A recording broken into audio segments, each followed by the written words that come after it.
না, সাতটা আবু বকর রাদিয়াল্লাহু তাআলা আনহুকে দংশন করলো। বিষক্রিয়া হযরত আবু বকরের শরীরে ছড়িয়ে গেল। তার শরীরটা যখন নীল আকার ধারণ করলো, তিনি যন্ত্রণায় যখন ছটফট করছিলেন, আল্লাহর হাবিবকে উঠাচ্ছেন না যে রাহমাতুল লিল আলামিনের ঘুম আমার জীবনের চাইতে শ্রেষ্ঠ। এই বিষক্রিয়ার যন্ত্রণা তার চোখের একটা পানি রাহমাতুল লিল আলামিনের শরীরে পড়ার সাথে সাথে আল্লাহর হাবিবের চোখ খুলে গেল।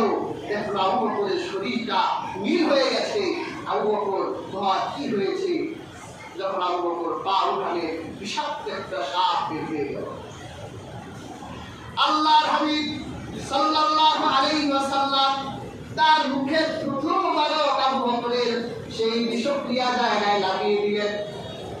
যেখানে সাপ দংশন করেছে, লাগানোর সাথে সাথে আবু বকর সুস্থ হয়ে গেল।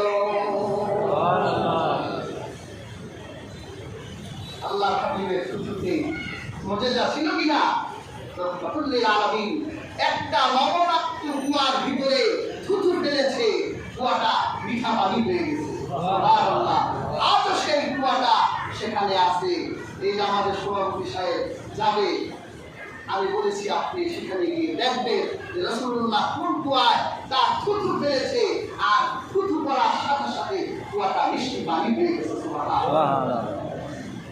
আল্লাহর হাবিবের মাথার চুল থেকে পায়ের তালু পর্যন্ত আপাত মস্তক পবিত্র। শুধু তাই নয়, আল্লামা জালালউদ্দিন সুয়ুতী রাহমাতুল্লাহ আলাইহি লিখেছে, আল্লাহর রাসূলের পেশাব মোবারক জমজমের পানি থেকে পবিত্র। এটা মিথ্যা কোনো কথা নয়। যদি কেউ রাসূলুল্লাহ পেশাব নয়, আল্লাহর হাবিবের একটা চুলের ব্যাপারেও যদি কেউ না করে, সাথে সাথে সে ব্যক্তি কাফির হয়ে যাবে। যত বড় আলেম হোক আর সে যাই হোক, রাসূলুল্লাহর একটা চুলের ব্যাপারেও যদি তার চোখ বাঁকা হয়, সে কাফির হয়ে যাবে।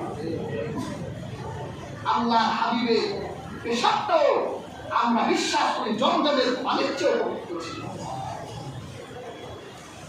আপনি হাদিসের কিতাব খুলে আল্লাহ রাসূলের একজন মা ছিলেন।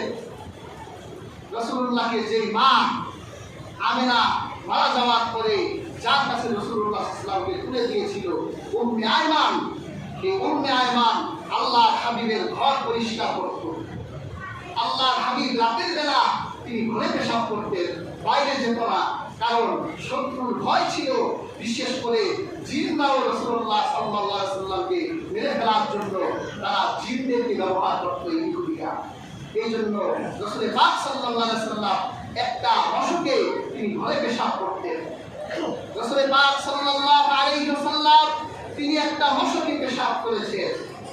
আল্লাহর হাবিব সকালবেলা উম্মে আয়মানকে বলল, উম্মে আয়মান, আমি যেখানে ঘুমাসি শিবদের পাশে একটা মশকে আমার পেশাব আছে, এই পেশাবটা এক জায়গায় ফেলে দাও।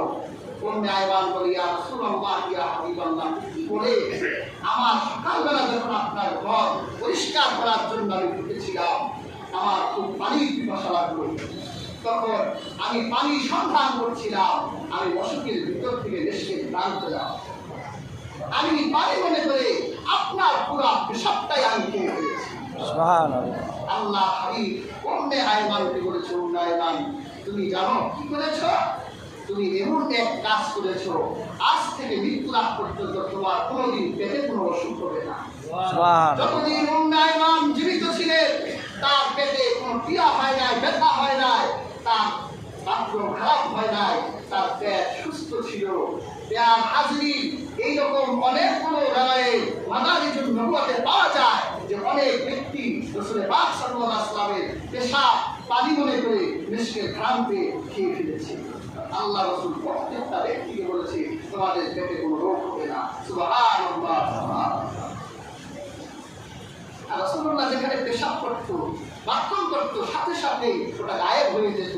রাসূলুল্লাহ বাথরুম দেখার জন্য অনেক সাহাবারা যে কিরকম একটু দেখে আসি, গিয়ে দেখতো ওই জায়গা থেকে মিশকের ঘ্রাণ বের হচ্ছে।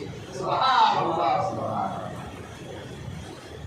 আমরা রাসূলকে এইরকম তাজিম করি, আমরা করি, আমরা রাসূলের স্থান দেই, আমরা আমাদের বাবা মা ভাই বোন এমনকি নিজের জীবনের চাইতেও রাহমাতুল লিল আলামিনকে ভালোবাসি। সবার উপরে রাহমাতুল লিল আলামিন থাকবেন। যদি আপনি আপনার নিজের জীবনের চাইতে রাসূলুল্লাহকে ভালোবাসতে না পারেন, তাহলে মনে রাখবেন আপনি প্রকৃত মুমিন হতে পারেননি, প্রকৃত রাসূলুল্লাহর উম্মত হতে পারেননি। আপনার নিজের জীবনের চাইতেও রাহমাতুল লিল আলামিনের মর্যাদা আপনাকে দিতে হবে।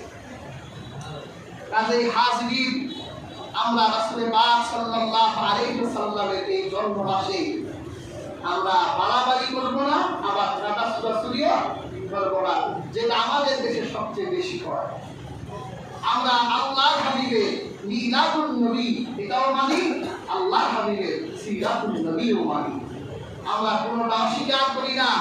আমরা একজন মানুষের জন্মকে যদি না মানি, তাহলে আমরা তার জীবনকে কিভাবে মানব? তার জন্মের অস্তিত্ব যদি না জানি। অথচ আল্লাহর হাবিবকে অনেক সাহাবারা প্রশ্ন করেছেন, হে আল্লাহর রাসূল, আপনার জন্মের আলোচনা আমাদেরকে শোনান। সাহাবায়ে কেরামদেরকে একজন আরেকজনকে জিজ্ঞাসা করত যে আল্লাহর হাবিবের জন্মের আলোচনা আমাদেরকে শোনান। সাহাবায়ে কেরাম আল্লাহর হাবিবের জন্মের আলোচনা করত। রাসূলুল্লাহ জন্মের আলোচনাটাই হচ্ছে মিলাদুন নবী। কিন্তু আমরা জানি যে আল্লাহুম্মা সাল্লি আলা যেখানে বলে, আলিয়া নবী সাল্লাল্লাহু আলাইহি যেখানে বলে, এটার নাম মিলাদ। আসলে এটা বলতে মিলাদ না, এটা দরুদ সালাম। যেখানে রাসূলুল্লাহর জন্মের আলোচনা হয়, ওই আলোচনাটাই হচ্ছে মিলাদুন নবী সাল্লাল্লাহু আলাইহি ওয়াসাল্লাম। আপনি যদি আপনার রাসূলের জন্মের আলোচনা নাই জানেন, নাই শিখে, তাহলে আপনি রাসূলুল্লাহর প্রকৃত উম্মত হতে পারেন না। আমাদের দেশে অনেক অনেক দল করে, তা আপনারা যে যেই দলেই করেন, আপনাদের দলে একজন লিডার থাকে। তার ইতিহাস যদি আপনি না জানেন, তা আপনি কি প্রকৃত কর্মী হতে পারবেন? যে আপনি অমুক আপনার নেতা, তো অমুক সম্পর্কে একটু বলেন তো, কিভাবে উনি কিভাবে জন্ম হলো, কিভাবে তার রাজনীতির উত্থান ঘটলো, তিনি দেশের জন্য কি কি করলো, একটু বলেন তো। এখন ওই কর্মী যদি বলতে না পারে, এটা কর্মী? এটা কর্মী বলা যায়? আর এই কর্মীরাই ওই নেতাদেরকে নষ্ট করে। আল্লাহর হাবিব, আমি দেখলাম একটা ভিডিওতে এক নেতা উনি বক্তব্য দিচ্ছে, আল্লাহর হাবিবের নাম বলবে। এখন আরেকজনকে জিজ্ঞাসা করে, ভাই আমাদের নবীর নাম যেন কি? আল্লাহ, এর চাইতে বড় আকাশের নিচে বড় পাপিষ্ঠ, এর চাইতে বড় দুর্ভাগা কে হতে পারে যেটা রাসূলের নাম জানে না, আরেকজনকে জিজ্ঞাসা করে যে আমাদের রাসূলের নাম কি যেন একটু বলেন তো। এরকম মুসলমান বহু খুঁজতে পাওয়া যায় যেটা রাসূলের নামটাও জানে না। এইরকম অনেক মুসলমান পাওয়া যায় যে কালেমা তাইয়্যিবাও জানে না। এর চাইতে বড় দুর্ভাগা উম্মতা কে হতে পারে? কাজেই হাজিরিন, এই মাসটা হলো বসন্তের মাস, আল্লাহর হাবিবের জন্ম মাস। এই মাসে মিলাদুন নবী রাসূলুল্লাহ মিলাদের আলোচনা বাড়িয়ে দিতে হবে। যারা জানে না তাদেরকেও জানাতে হবে যে তার রাসূল কে ছিলেন, কি ছিল, তার মিশন কি ছিল, তিনি কিভাবে দুনিয়ায় আসলেন। আমরা যদি এই আলোচনাগুলো এই মাসে অধিক পরিমাণ করি, অবশ্যই আমরা আমাদের রাসূল সম্পর্কে জানতে পারবো, আল্লাহর হাবিবের ইতিহাস সম্পর্কে আমরা অবগত হতে পারবো। আল্লাহ তাআলা আমাদের প্রত্যেককে সেই তৌফিক দান করুন। আর হাজিরিন, আল্লাহর হাবিব সাল্লাল্লাহু আলাইহি ওয়াসাল্লামের জন্ম তারিখ নিয়ে মতভেদ থাকলেও মাস নিয়ে মতভেদ নাই। রাসূলুল্লাহ এই মাসে জন্ম হয়েছে। তবে আল বিদায়া ওয়ান নিহায়ায় জমহুর ঐতিহাসিকগণ বলেছে যে 12 রবিউল আউয়ালে সোমবারই আল্লাহ হাবিব সাল্লাল্লাহু আলাইহি ওয়াসাল্লাম সুবহে সাদিকে দুনিয়ায় এসেছে। আল্লাহ রাসূল সাল্লাল্লাহু আলাইহি নিজের জন্মদিন পালন করেছে কিভাবে? রোজা রাখার মধ্য দিয়ে। এই জন্য আমরা রোজা রাখতে পারি। আল্লাহ রাসূল প্রত্যেক সোমবার বৃহস্পতিবার রোজা রাখতেন। আমরাও রাসূলুল্লাহ সুন্নাহ অনুযায়ী প্রত্যেক সোমবার বৃহস্পতিবার রোজা রাখবো। নিজেদের জন্মদিনেও আমরা রোজা রাখতে পারি। জন্মদিন কিন্তু কেক কেটে হ্যাপি বার্থডে দোয়া করে আপনার এটা পশ্চিমা কালচার, এটা তাদের আবিষ্কার, এখানে কোনো ফায়দা নাই, এখানে গুনাহ হয়। জন্মদিনের নামে অনেক জায়গায় মদ পান করা হয়, নাচানাচি করা হয়, জুয়া খেলা হয়। হাজিরিন, ওই রকম পশ্চিমা কালচার বাদ দিয়ে আমরা আমাদের জন্মদিন আমরা পালন করতে পারি রোজা রাখার মধ্য দিয়ে, কিন্তু নফল নামাজ, কিন্তু সদকার মধ্য দিয়ে। হাজিরিন, আল্লাহ হাবিব সাল্লাল্লাহু আলাইহি ওয়াসাল্লামের জীবনী নিয়ে আমরা আগামীকাল শনিবার ইনশাআল্লাহ এশারের নামাজের পরে বিস্তর আলোচনা হবে। ইনশাআল্লাহ আপনাদের সবার দাওয়াত রইল এবং আপনাদের জন্য আমরা মেহমানদারির ব্যবস্থা রেখেছি।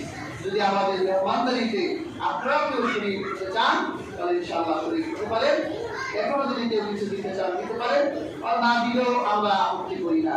আল্লাহ হাবিব সাল্লাল্লাহু আলাইহি ওয়াসাল্লামের এই জন্ম মাসে ইনশাআল্লাহ আমরা প্রত্যেকেই আগামীকাল থাকবো। রাসূলুল্লাহ সাল্লাল্লাহু আলাইহি ওয়াসাল্লামের মিলাদের আলোচনা হলো। আল্লাহ তৌফিক দান করুন। এখন যদি কেউ কিছু দিতে চান